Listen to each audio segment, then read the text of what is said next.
రోజులు నెలలుగా మారాయి. చిన్న కుక్క పిల్ల ఇప్పుడు మహాన్వి జీవితంలో భాగమైంది. ఆ కుక్క పిల్లకు మహాన్వి స్నూపీ అని పేరు పెట్టింది. ఎందుకంటే మహాన్వికి ఆ పేరు నచ్చింది.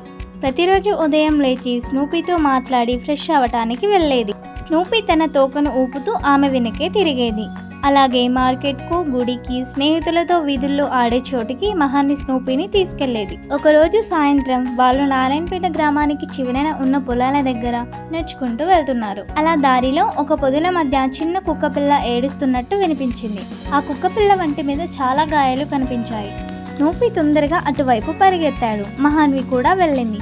పొదల మధ్య గాయపడి ఉన్న కుక్కపిల్లను చూసి వెంటనే తనతో ఉన్న స్కార్ఫ్తో కుక్కపిల్లను చుట్టి తన ఇంటికి తీసుకెళ్ళింది. స్నూపీ ఆ కుక్కపిల్ల వైపు చూసి తోకను ఊపాడు, అనుమతి ఇచ్చినట్టుగా. ఆ రాత్రి మహాన్వి కుక్కపిల్ల గాయాలను పసుపుతో శుభ్రం చేసింది. ఇది తన వాళ్ళ అమ్మమ్మ చెప్పిన పద్ధతి. తన బెడ్ మీద స్నూపీతో మరియు ఆ కుక్కపిల్లతో కలిసి కొత్త కుక్కపిల్లకు ఆమె లియో అని పేరు పెట్టింది. అప్పటి నుండి మహాన్వి చిన్ని ఇంటిలో మరింత ఆనందం వెల్లవిరిసింది. ఆనందంతో వేసిన శబ్దాలు మారుమోగాయి. మహాన్వి, స్నూపీ, లియో నారాయణపేటలో ఇన్స్పైరబుల్ ఫ్రెండ్స్ గా పేరు పొందారు. ఇదిలా ఉండగా వారికి తెలియకుండా కొత్త సాహసం ఎదురవ్వబోతుంది.